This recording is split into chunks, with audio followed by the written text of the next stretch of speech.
American patriots, this is a plea. As Reagan once said, we are one generation away from our freedoms being extinct. Fast forward to today, I believe we are one election away from our freedoms being extinct. We can no longer be complacent. We must stand up and fight for America First conservatives at all levels of politics. I will refuse to be the generation to explain to my kid what freedom was like. Decades of damage has been done. It's our time. It's our country. It's our freedoms. You are listening to the Light of Liberty podcast. Welcome to the Light of Liberty podcast, and we are back. We took a nice, well-rested break, so we are refreshed and we're ready to go because there's a lot to talk about. And first of all, let's congratulate our boy Doug Mastriano for winning that Republican nomination. He blew it out of the water across statewide. 43% of the vote. No doubt this man is going to be our next governor of Pennsylvania. Oh yeah, he has the momentum. You know, carrying the state like he did, just unprecedented. The dude's setting numbers. I mean, look at what we did with signatures just to get his name on the ballot. You know, he crushed it then.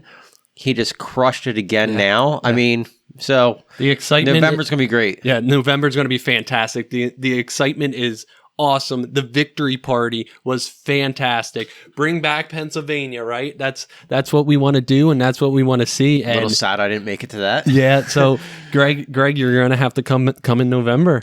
You know, put that PTO in now.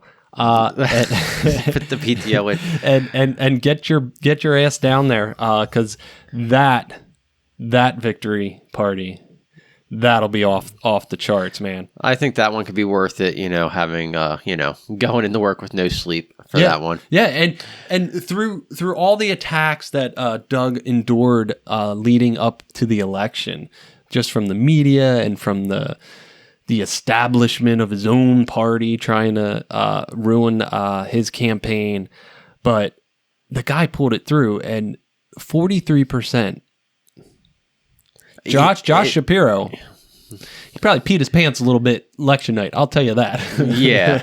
It's it's just so terrible though when your own the GOP is just like trying to like backstab you and cut you out of it. Yep. I mean, it's crazy. It's crazy times. But you know what? But you got to keep spreading this truth, and you know what? And stand behind these guys like Doug Mastriano, and really be a part of that grassroots movement. You know, like we can spread this information far and wide, Greg, but it's action that's got to take place. And we keep talking about this, and we're a part of that. But we need to continue to put the foot down to the metal and win these battles. And May 17th was a huge battle we won. Yeah, and Doug didn't care about the GOP really, because you know what? Doug cares about us. Doug is in this for us, the people. That's the message we need to spread. It should just let people know how good the guy is when even our own politicians on our own side are just sitting there trying to scheme against him. Because he's going to get them out of the picture too. Yeah, and he's not a politician. No, he's not. So that's why they don't like him. No. But it's why every Pennsylvanian should love him. And that's why it's so important to get out and vote and know your candidates and understand and see this movement that's happening across this nation. And we're just a part of that. Yep. And like we said, this was one of the battles that we won in this war right now. Yeah, and we don't win them all. Yeah, we don't. We lose some, we win some. That's a huge one we won. We did lose one. Our friend Dan Burton. Unfortunately, he lost his race. Kathy Barnett. She lost her race. Very unfortunate. We were pulling for these people, doing what we could. But we're not going to stop. No, we're not going to stop. And they're not stopping. And that's what's important is the Kathys and the Dans of the world. They're warriors, and they're not going to give up. They're not going to stop. They're going to find a way. You're going to see them again. You're going to hear their voices, and they will continue to make a difference. Yeah. And they keep, and they suffered against a lot of attacks right up to the very end. Yeah. You know what I mean? Yeah, and speaking of attacks there, Greg, I got to bring this up here. So How do you feel about the Philly Inquirer? All right, let me cut to this here. So, talk about battles here in this information war Battles, zone attacks, and the lamestream media. You know how I feel. I enjoy it. I know you love it. I love it. I find it very hysterical. But a couple handsome fellas there in that picture. I got to tell you, that's our friend Mike there, and yeah, he's a friend of ours. He's a friend of the podcast. Greg there. And the Philly Inquirer here writes this little hit piece. So this was actually the last rally. It was Doug's last rally before the election. Yes. And we got a chance to get there in time, and media was swarming the front entrance there. And Mike and I guess security were kind of standing in the way, right? So we're coming up. We see Mike. We start talking to him, and we're like, "What's going on?" And he's saying they're not letting the media in because it's a private event. And I was like, "Makes sense, right?" So if you're not, we had the register. Yeah, we were on the list. That we were on the list. We had the register, and it wasn't a hard list to get on either. yeah, right. So we all kind of chuckled about it because here's two guys that run a pretty cool podcast. I'm a little biased here, but we kind of just walk on by, and Mike was kind of joking. He's like, "Oh, they hate you," because we were able to walk on by. But here's and this is why nobody likes this mainstream media, and this is why they are the enemy of the people, because they have the nerve to just write this silly article, right? Yeah. And really try to damage Doug's reputation and Doug's campaign, right? And the article reads here that I have up here, the guy in the tri-corner hat, which is Mike, and his backup goons, apparently Josh and Greg, the Light of Liberty podcast. So we now have a new name. Is now known as the backup goons. We should get t-shirts made or something. That would be pretty cool, right? So there you go. Let me get this off of here. But anyway, it does say it poses a really, really real threat, right? Of course it does. But you have the lamestream media and the Philly Inquirer have no clue what level we are at here. You know what I mean? So yeah, they post these ridiculous articles, right? And they expect us to respect them, and then to allow them to have their freedom of the press to go wherever the hell they want, even though it's private property. Yes, were cops called? Cops were called. The owner of the venue, yeah, called the cops to have the press back off because it was a private event and it's a private business. Yeah, so they were within their rights to do so. But you have the press throw out ridiculous and claimless articles like that, and we're expected to respect that. And the only reason all these press were there was to just put hit pieces out. You know, they weren't there for promoting, a good candidate running. They were there trying to take down Doug. They don't want Doug in there. Yeah. They're the lackeys of, the other parties trying to, drum up dirt. And that's what even when we left the event, they're hitting everybody leaving that event, asking people for, videos from their phones, if they took videos or pictures inside, they want to, they came up and asked me. They're like ambulance chasing lawyers. Yeah. Were you inside? Yeah. Do you have any video? I was like, yeah, I have video. Oh, I'm looking for video of Kathy Barnett. I was like, I don't have anything for you. And then I walked away. But it's insane. It's insane. I understand the media's job, but the media has to be an unbiased or take an unbiased position of some sort. But if it's just going to be attack after attack with these, not necessarily. You're calling us goons. Yeah, it's. This I hope will be one of many attacks on us, because we have a lot of information and we have a lot of projects in mind coming up that we are probably going to start to get a little bit more heat. And we talk about the information out there. And the information battle zone we're in right now. One of our videos, our Dan Burton interview on YouTube, got nuked, right? Got censored. luckily I was able to appeal it. They put it back on, but it's this stupid game that they're going to play and put whatever information they want. And this is why. So a lot of people tell me or ask me why I'm on Twitter or why do I use YouTube. Go on Rumble. Hey, we're on Rumble. Search us on Rumble. We're on there. It's a little difficult to find, but we're on there, and we will do our best to make that easier to find. But I stay on Twitter and I stay on YouTube because that's the battlefield. We're on Truth Social. Follow us there if you're on there too. But Twitter is the battlefield, and that's why we fight so hard on that channel. And unity is key. Unity is power. And that's why we need to all come together and spread this information, because we can only do so much. We're trying to spread the following, and we're trying to get the truth out there, and so are you. Everybody out there in Twitter land, I appreciate all the support you guys give this channel and give our feed, but it's pedal to the metal. Well, on Twitter too, you're going to find independent people out there also who haven't, say, picked a side.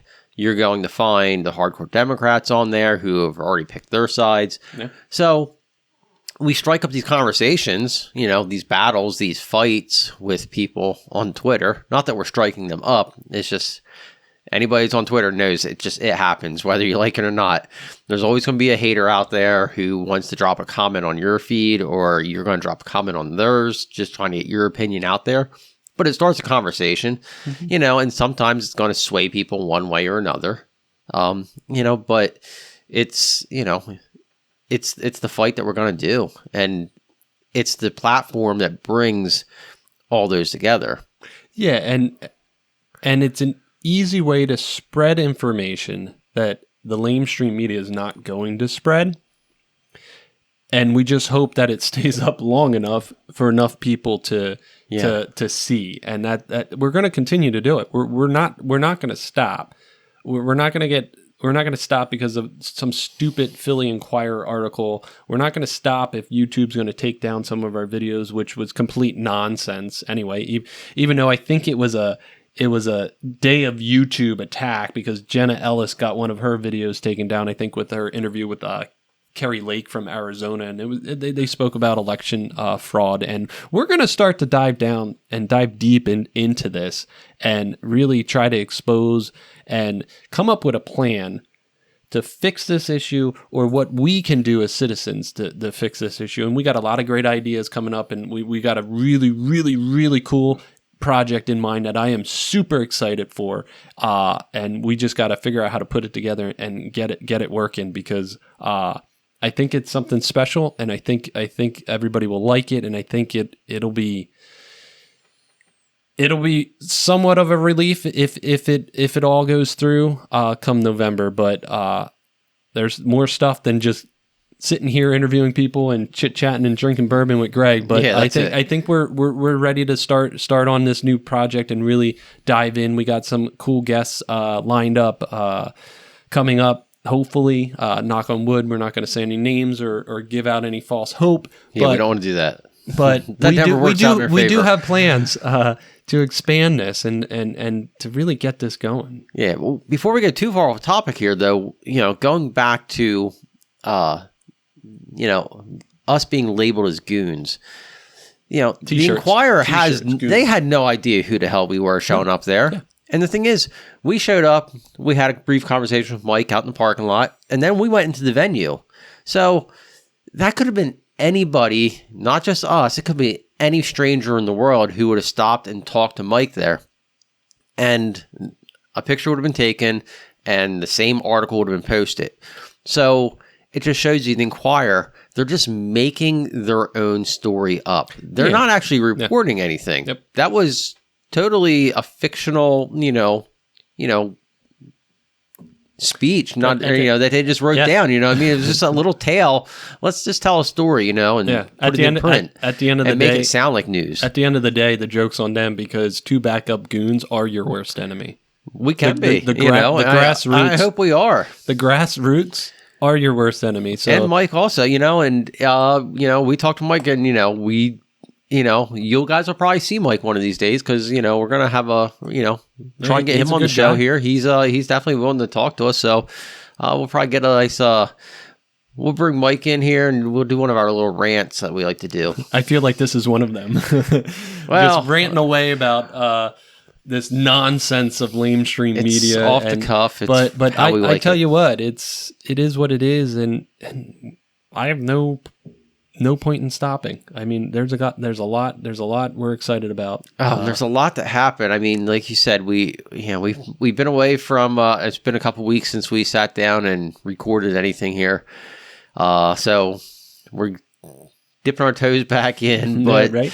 but a lot of crap has gone down in these past 2 weeks. I mean, just a tremendous amount. So we got to break this down into individual sections and give you guys, some videos coming out here talking about what went on. And the one thing that comes to mind is this Texas shooting. It absolutely incredibly sad, and I feel for those parents. But the more information that's coming out from that is it's unbelievable. Parents being detained outside while this madman is killing their children. We're too complacent as a society. Sheriffs standing down for over 70 minutes before entering the building. What? There is more to this story that would, if I was a parent down there, I would be absolutely furious. But the one story I did see and I loved is, I don't know the guy's name. I don't have it with me, but he was the Border Patrol. He was at his barber, got a text from his wife, who's a school teacher in the building, that said, "There's an active shooter. Help. I love you." The guy runs out of the barber, says to the barber before he leaves, "I don't have my rifle." The barber gives him his shotgun, and he arrives at the scene with a shotgun, gets with some other security detail. They make a plan. They go into the building. They clear some rooms, find his daughter, find his wife, and they get out. Unbelievable story. But just one of the stories that came out of that event. Just one of many stories that will continue to come out of that event. But just the reaction, again, from the left, gun control. You knew that was going to happen. And you look at Biden's... They do it all the time. Yeah, you look at Biden's response to the shooting, and you look at even Obama's tweets and his response. Well, we can't look at what anything Biden puts out because it's just I know utter that, nonsense. But it's unbelievable to me that presidents and ex-presidents of the United States, this disgrace of a tweet to highlight George Floyd instead of these 19 individuals, mostly children, that were just murdered. You're going to bring up and say, let's not forget about George. That's unbelievable. Then you look at Trump's response, and I don't have it with me, but it was incredible. He said he had the right key points, keeping the families in his hearts and in his prayers, and the disgrace and the mental health problem that we have in this country. And you just see this huge contrast. But you see what stolen elections, what they cause, the consequence of stolen elections. Now we're having executive orders with gun control. Yeah. We're having legislation on the floor currently about more stricter gun control. It's not just that. I mean, we see the mental health. We see it in societal norms that we keep bringing all this to the table. It's all in the news, trying to, be all encompassing of all genders. There's only two of them, though. This all plays into it, and we're being so complacent, and we forget so easily in such a quick order. We learned this back during when Columbine happened. The first, not the first, but the first school shooting that really hit this country so hard. And the report that came out of Columbine was, you do not wait. You go in as soon as possible. Yeah. You never wait. And we dropped the ball on that one again. And they waited and waited and waited. And I'm sure you've all read the stories. There's a lot. There's a lot more that's going to come out. You can't give evil time. You know, you have to snuff it out. And that's what it was. And there's going to be a lot of stuff coming out of this. A lot of information will be revealed again with the shooting. And we got to do better. You know, there's no reason we can't secure these schools. You know, just before this event happened, you know, they get, Congress meets and the House barely passes a $1.9 billion budget to resecure our Capitol building in Washington. You know, so they're making money again to secure that building because they're going to do more bullshit that they think there's going to be another event happening when the building's already secured. When you open the doors for people, you know, I don't care what kind of security you have. When you actually open a door and usher people in, it doesn't matter how much money you spend. Yeah. But they're not going to spend any money on our schools, you know, or just implement the systems that are already there. Yeah, he's taking funds away from the school. You see it happening in Florida. He's taking away the lunch program for certain schools that don't. That's because he doesn't like Florida, you know, because Florida does not listen to the government, insane. So the government is trying to penalize them. Yeah, so they talk about all this gun control and mass shootings and assault weapons and weapons of war and blah, blah, blah, blah. But Dr. Steve Turley had a great episode just the other day. Check him out. He's awesome guy and does a fantastic podcast, Turley Talks. You can check him on. I listen to him on Spotify and YouTube. But he had a great episode talking about mass shootings throughout the world, global mass shootings. And he started calculating the statistics and blah, blah, blah. And at the end of it, you find out that the United States is responsible for this. I don't know the exact number, but it was under 5% of total mass shootings happen in the United States. In the entire world. And I think it was actually like 2%. So 2 to 5% of all mass shootings is in the United States. But we are in the news. We are highlighted as like the number one. We're the ace of spades for mass shootings, but we're not.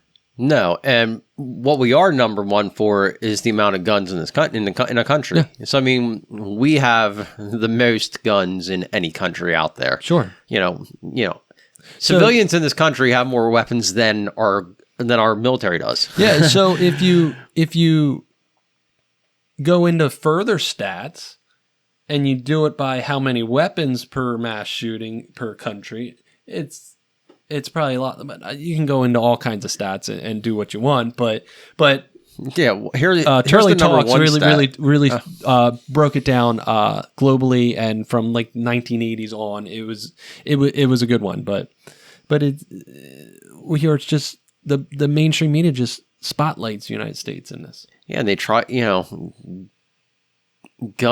there's not a gun problem in this country, you know. Guns do not kill people. No, people kill people. You know, it's just a tool. You know, we never blame the car when a drunk driver kills somebody. You know what I mean? But they're so quick to blame the gun when somebody shoots somebody with it.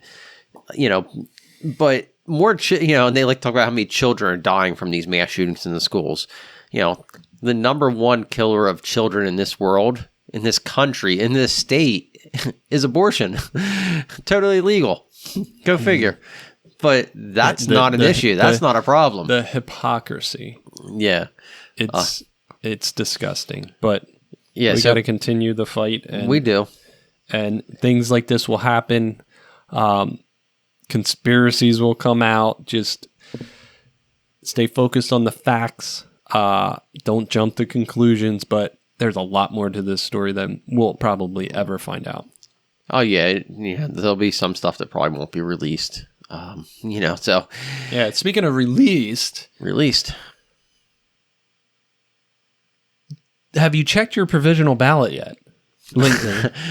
So I did actually check my provisional ballot that I cast. What are we, 3 weeks ago now? And my provisional ballot still cannot be found. So Go was figure. was it counted? I mean, if it's not in the system that I can, if I can't find it in the system, I'm going to say it hasn't been counted yet. Because you do know they're in the process of a recount now, right? There's a recount. McCormick was fighting. McCormick was fighting against Oz. McCormick wants all of the mail-in ballots that didn't have a proper date on them, I believe. Mm-hmm. He wants them counted. Which is against the law in But Pennsylvania. he doesn't want any provisional ballot that was cast to be counted, which, was legal and authorized. The county I live in. So here's our great, this is how great our elections are. Our system is. The county I'm in, they turned out their roll books on iPads this year, on tablets, electronic instead of the old paper books. Well, guess what? Tuesday morning, there was issue with the tablets not working. So then the county had to scramble to get paper books back out to the voting precincts so they could get the votes in. So both the Democrats and Republicans in my county agreed. They both went to court, and the judge agreed to extend voting by 1 hour on Tuesday night. So standard voting ended at 8 o'clock, which I missed that part. I didn't get that information because I was working the polls. So I was outside. As soon as I got home from work, I was outside working the polls, and they informed me, hey, this was the problem they saw. We have until 9 o'clock to vote instead of 8 o'clock. So it's like, all right, fine. So I'm out there working, trying to promote our candidates that we like. And I always like to try and be towards the end of the night when I go in and cast my votes. That way I can see, I get my voter number and I can see, what number I was, just to see how many people in my precinct turned out. I just want to interrupt just real quick because I just read something today or heard someone talk to vote later come November in the day. The later we vote, the less time they have to know how many votes they need to steal the election. Oh, it makes sense. Right? Although, interesting. You would think, but we're seeing this isn't the case when they're still fighting it. So I go in, and so after 8 o'clock, it pretty much slowed down. Most people hadn't even heard that in my precinct for our county, they extended the voting. So most people showed up before 8 o'clock, but there was still some coming in after 9. So then I go in, I'm sorry, not after 9, after 8, I go in to cast my ballot. I go in, find out, it's like the machine's already done. I have to fill out a provisional ballot, which is the old-fashioned way, paper and pen. I fill my information out. I circle and fill in all the little ovals for the candidates I want to vote for.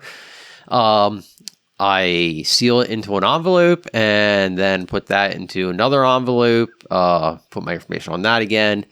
And then they come over and they put a receipt on it. It's a little sticker that has the tracking number, and then I get a receipt. So, it's the way things used to be, and it's, we should just go to that system flat out.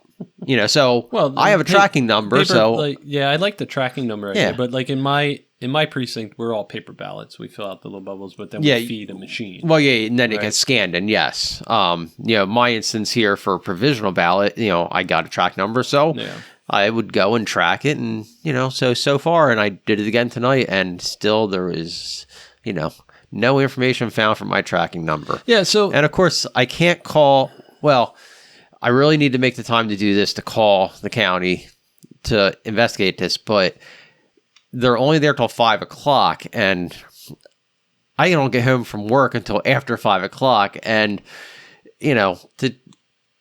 it's a struggle for me to break away from work when I'm actually working, and, somebody's paying me to work. I'm going to work. I don't want to hop away and get on a phone call for personal business. It's just not the way I believe things should be done. So I haven't made the phone call yet to find out any more information about it. You bring up a good point there with McCormick trying to challenge some of these ballots, and they're currently in the recount now. I don't know how long that's going to take, but McCormick wants he's taken it to court to. There's 800 around, roughly 800 ballots he's questioning.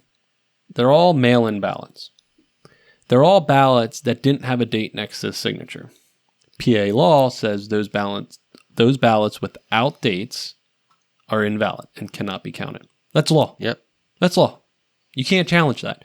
And I think this could open up a bad can of worms because he's challenging this in the middle of an election. Is the Supreme Court of Pennsylvania going to overturn this in the middle of an election? Going to change the law? Change an election law in the middle of an election?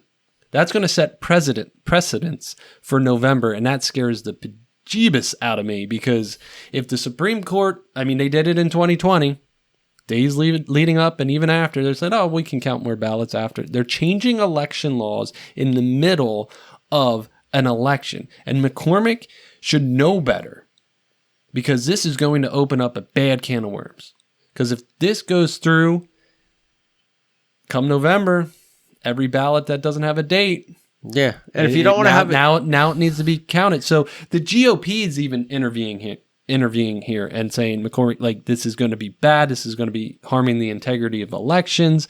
PA law, you cannot change law. The PA law says you cannot change law during an election, right? So these 800 ballots that were rejected, undated ballots are not to be counted. And if he's going to try to challenge this, and if the PA court's going to overrule this, that's going to open up how those people showed up at the polls. So much more bad news because these drop boxes and this no excuse mail-in ballot got to go.